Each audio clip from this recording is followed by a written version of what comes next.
Okay, we're going to continue our theme of counting. This time we're going to be counting outcomes of actions that can get quite advanced. We'll be using this later for statistics and probability, okay? And I'm going to show you quite a few little tricks to do some advanced counting today. Okay, let's try and see how many different outcomes can occur if something pretty simple happens. We flip a coin once, and then we roll a die. Okay, we flip a coin, then we roll a die. How many ways, or how many outcomes can occur? Well, let's see. We can have heads, then a 1, or heads, then a 2, or heads, then a 3, or heads, then a 4, or heads, then a 5, or heads, then a 6. That's if we have heads. What's the other possibility? That's 6 of them. We can have tails, then a 1, tails, then a 2, tails, then a 3, tails, then a 4, tails, then a 5, or tails, then a 6. So there's another 6 things, outcomes that can occur, isn't it? Well, that means 12 things can occur. Now that's a very simple couple of actions there. We want to come up with some shortcut.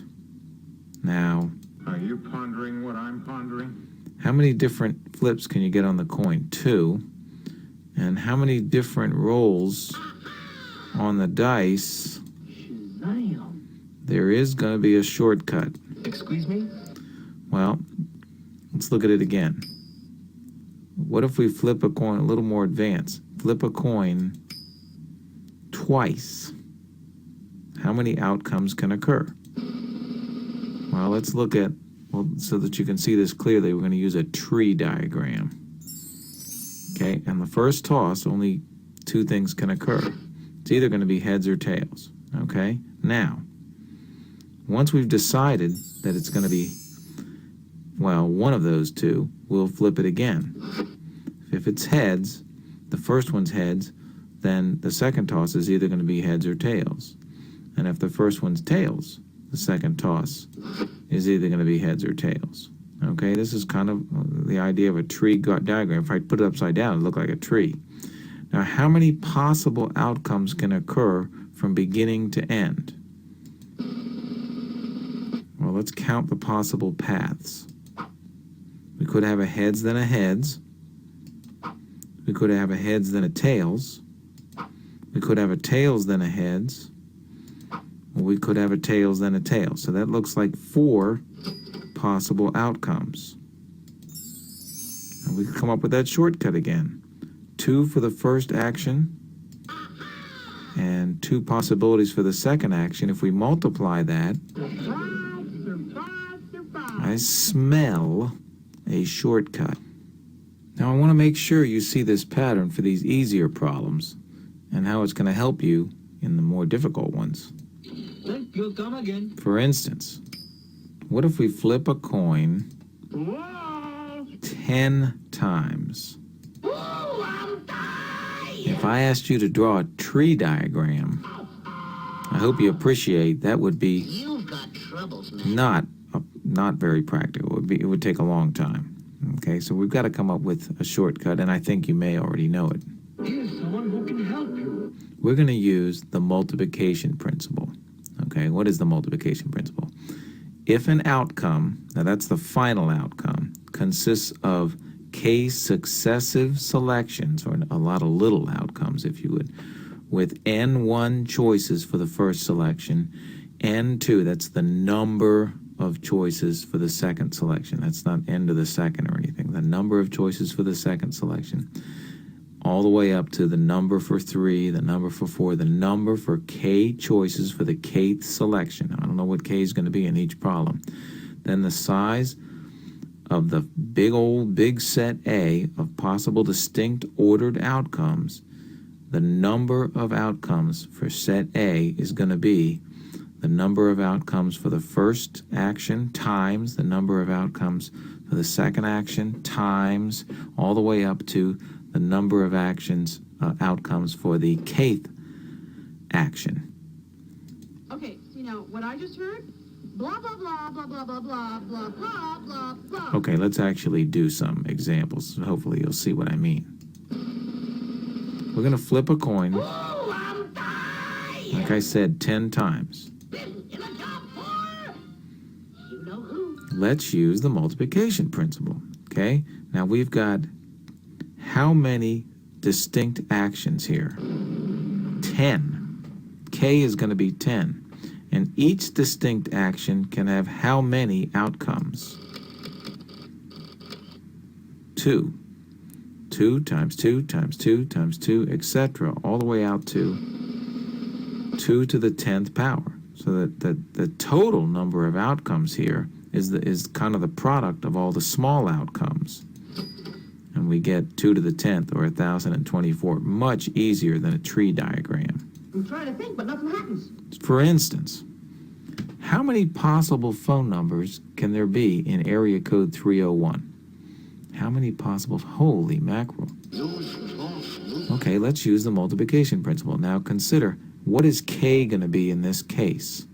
We've already decided the area code, so how many other numbers are there? 7 numbers.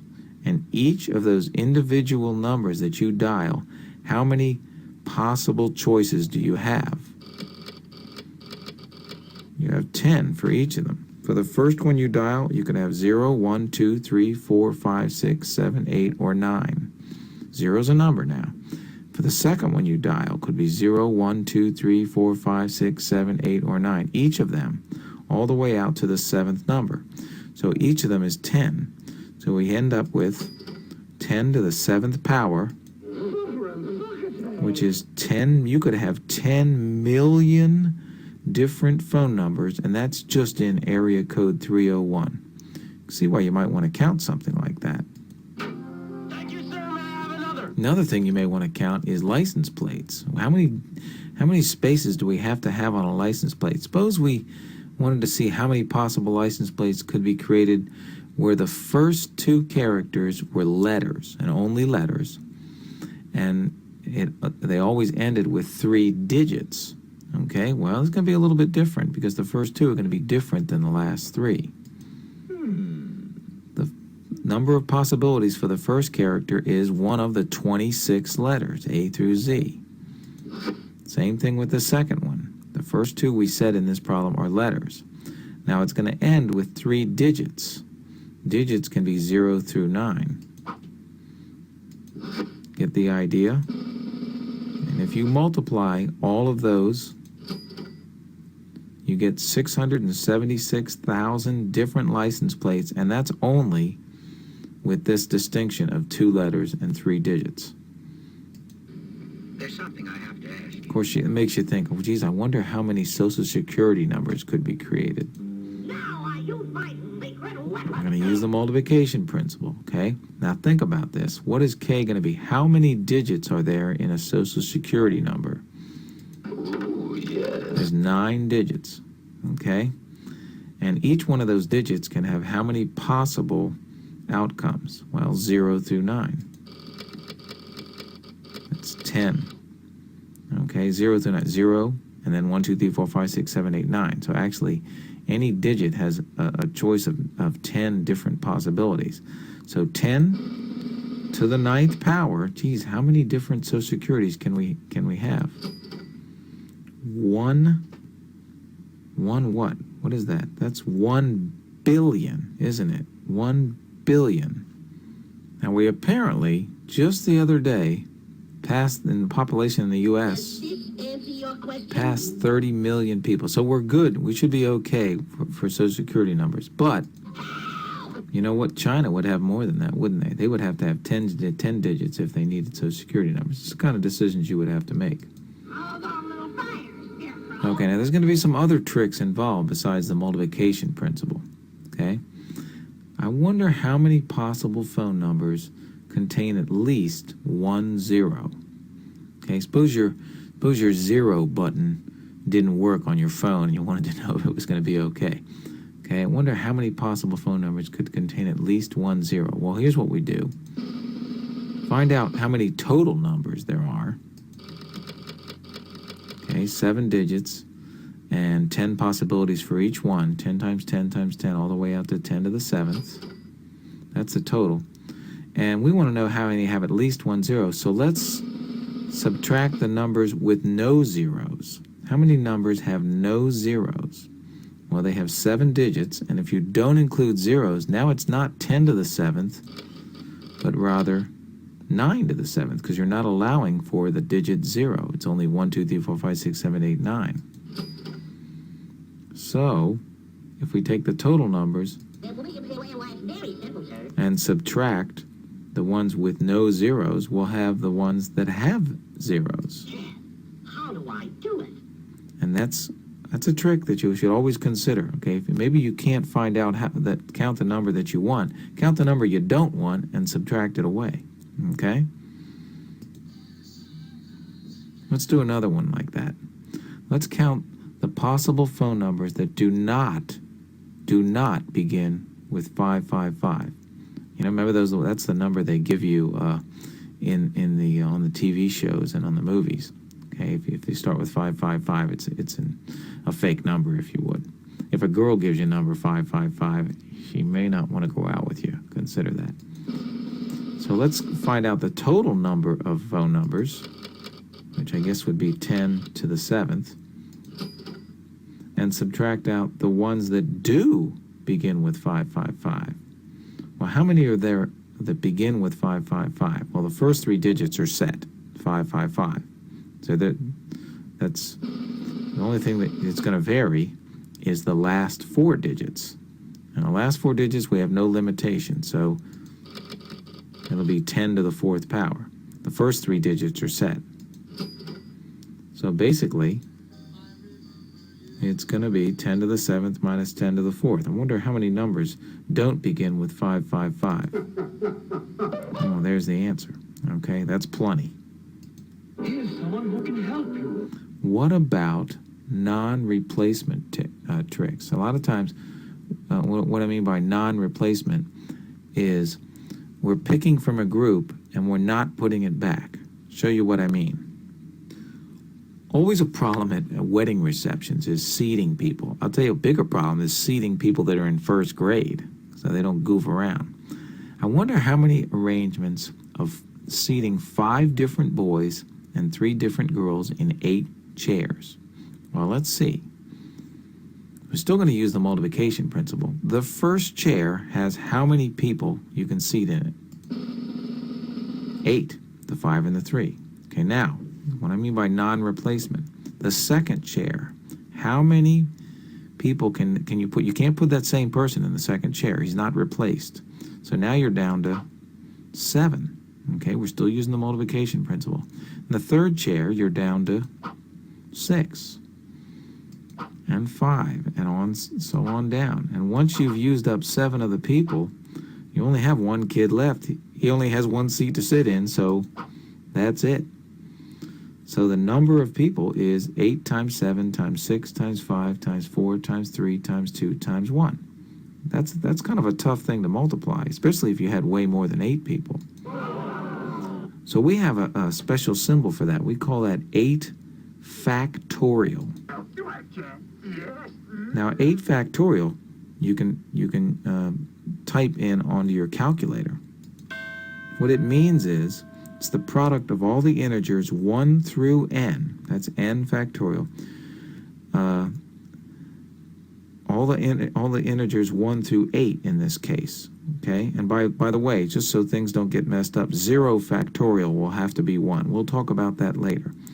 Okay, and you can do this on your calculator. If you find the math key, and you'll have to hit the right arrow to move over to the probability area. Okay, you'll see it, and I'll show you it in just a second. And then it'll give you a different menu, and you'll have to go down, either down or hit 4, which is the factorial key. Okay, let me see. I should get 40,320 in this. Let me use my calculator to get 8 factorial. I'll show you what I mean. Okay, let me turn it on. And I need 8 factorial. So first I have to hit the 8. I want to get factorial, so I'm going to come on to math. And you see, math has various 4 different menus. So to move over to the probability menu, I'll use my cursor to the right. I actually have to do it 3 times to move on. And you see how it's changing as I move to the right. And the factorial is the 4th one down. Now I could cursor down, or I could just hit 4. Let me cursor down so you see what's happening. And I'll hit enter, and it puts in a factorial. So that's 8 factorial, and then I have to hit enter to have it actually execute. And son of a gun, I do get 40,320. Pretty cool, huh? Now there's other tricks that are going to be of use to us in addition to factorial. And one of them you've seen before. I know, Professor X, that no other performer has ever dared to execute. I think they have. I think you've seen Morgan's Law before. It was just called something else. Consider this. How many possible 3-letter passwords can we come up with, no repetition, so we're not going to put any back, chosen only from A, B, C, and D? Well, let's see. The first possibility, I have 4 possibilities. Okay, the second one, I have 3, and the third one, I have 2. So we get the idea. 4 times 3 times 2. I didn't need any help on that one. Let's do the same question though. Okay, but this time we're going to say the first letter must be C and the last letter must be D. Well, if the first letter must be C, we only have 1 possibility. Okay, and the last letter must be D. There's only 1 possibility. Now what's left? Just the 2 other letters. So there's really only 2 ways that could happen. It would be CBD and CAD. Okay, so that was easy. That didn't need any special help. Very simple, sir. Okay, ands are easy. It's the ors that are a problem. Let's do the same question, but the first letter must be a C or the last letter must be a D. How are we going to do this? Well, here's what Morgan's Law is. And see if you haven't seen this before. The number of members in A union, remember a union is OR, A union with B is the number of members in A plus the number of members in B minus the number of members in A intersection B. I'm back, baby! That's the inclusion-exclusion principle. Remember that from last class? Different name, but same thing. Okay? Oh, yes. I call it Morgan's Law when we're dealing with ands and ors. That's all. That's what a union is. Okay? A union B really equals the number in A plus the number in B. And you really counted the intersection twice. So we have to subtract the intersection. Remember? Because we counted it twice there. Now then, boy, we'll see how much you learn. Okay, let's see if we can do this. Once again, no repetition, chosen only from A, B, C, and D. We're going to create a 3-letter password, but the first letter must be C or the last letter must be D. Okay, well, the number of C unioned with D, which is C or D, is the number of outcomes of C plus the number of outcomes of D minus the number of outcomes of C intersected with D. Now let's think about this. The number of outcomes of the first letter being C. The first letter must be C. How many possible ways can that happen? Well, there's only 3 other letters, and then once I've chosen that one, 2 other letters. Okay, forget about any other situations. The first letter must be C. There's really going to be 6 ways, isn't there? Okay, now let's look at this. The other condition, the number of ways that the last letter could be D. Well, put the D in there. How many ways can the last letter be D? Well, the number of possible letters to choose from, once again, is the 3 left over, and once you've chosen one of those, there's only 2 left over. So the number of ways that you can do D as the last letter is 6. Well, how many ways, we had already figured out, can you have the intersection of these two things happening? In other words, C is the first letter and D is the last letter. Well, we had done that. There's really 2 ways, isn't there? So the number of ways that you can have C or D occurring there, or these 2 conditions, that C is the first letter or D is the last letter, is 6 plus 6 minus 2, or 10. You couldn't have done that without Morgan's Law. How do I do it? Okay? When are you going to use Morgan's Law? When you want to do an OR. Thank you, sir. May I have another? How many possible 3-letter passwords with no repetition can be chosen only from all the letters from A to Z? The numbers are higher here, but I really think that this isn't any more difficult. Let's see, we got a 3-letter password. The first choice is 26 letters, 1 of 26. Now, you don't get any replacement here. You can't have any repetition.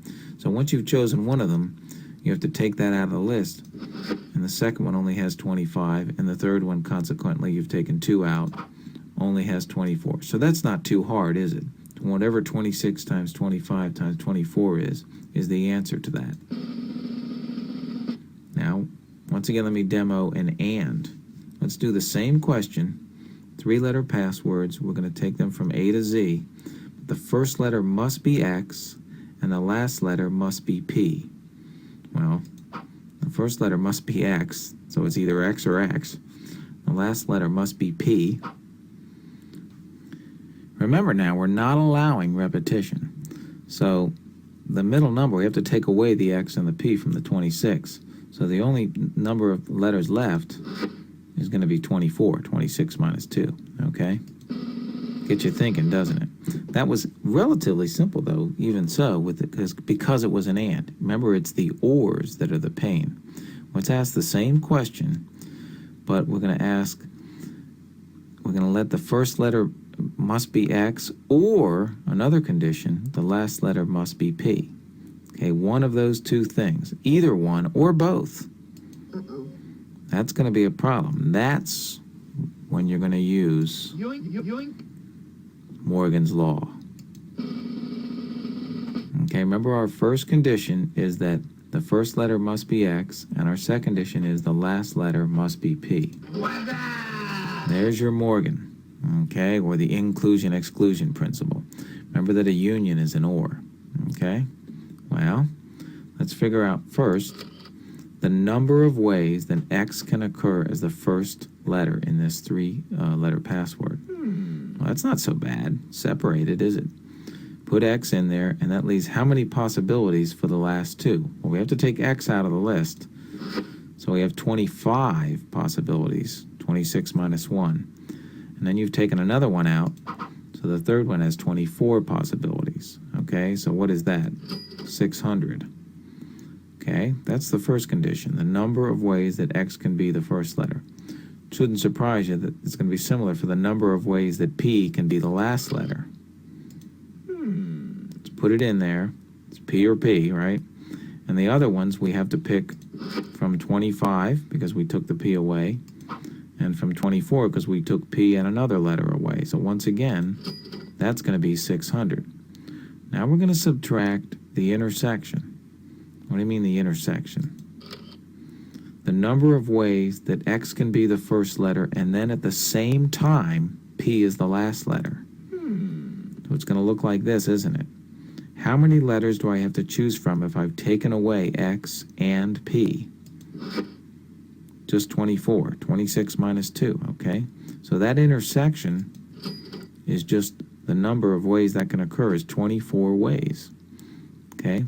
And if we add 600, 600, and subtract 24, we've used Morgan's Law to count this or statement, okay? I'm not going to live and die on this problem, but I do want you to remember that when we do an or statement, we should be looking for Morgan's Law, okay?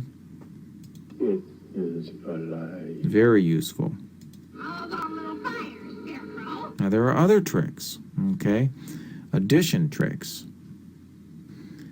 Let's finish off today by using an addition trick of breaking a bigger problem into smaller, easier problems. Now, this one is just the last one we'll do today, is only going to be broken into 2, okay? But hopefully you'll get the idea. Consider, I want to seat my 3 boys and 5 girls into 8 chairs that are in a row, okay? And I want to see how many possible arrangements I can do that. One limitation here, the boys have to sit together and the girls have to sit together, okay? Now, it's going to help us to draw a picture. But if you think about it, there's 2 ways to have the boys sit together and the girls sit together, okay? Let's look at those 2 ways. And we'll look at them separately and then add the answers together, okay? One way is if the boys sit on the left side, okay? Now we have 3 boys and 5 girls.